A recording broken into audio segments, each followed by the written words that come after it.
Yes, the Supreme Court has spoken, even though we are yet to get the reasoning behind it. But essentially what they are saying, it's not really a 4-1 majority decision with regards to the first one. The petitioners or the applicant filed a few reliefs, I think about 5 of them, with regards to the substantive matter. The Supreme Court, by unanimous decision, dismissed the 2 reliefs out of the 5. 3 reliefs, and then the 1, 2, 3, and then the 2 which essentially bordered on the contempt and prohibiting the judge from proceeding to hear the matter is what was greeted with a majority decision of 4-1.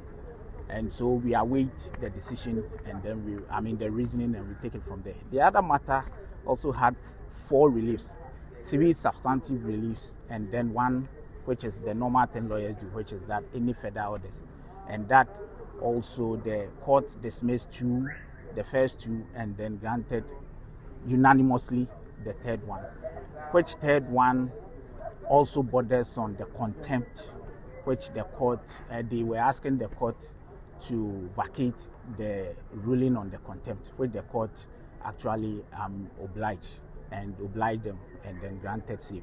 And so essentially, per what we heard from the Supreme Court, the petition stands, the matter would go on unabated, but essentially it is the contempt that had that decision of the 4-1 majority decision. So we will go back and then we await the reasoning, and then we will advise our clients on the next way.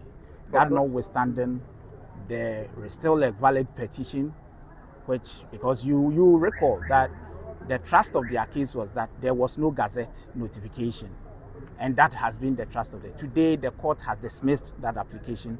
Essentially, what the Supreme Court is saying is that there was actually a valid Gazette notification, and so there is still a petition, so to speak, a valid one against the NST Alkumi. And so we will go back and then advise our client, but there is a valid petition against them, we will pursue it. For clarity, you secured an injunction against NSCUMI. You went to Parliament and said you will bear the consequences, and went ahead to take the oath.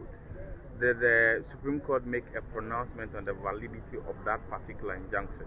So if you look at, or if you heard the Supreme Court on what their decision is, essentially it appears, per what they told us, that they do not agree with the learned trial judge on the way he handled the contempt matter by a majority decision.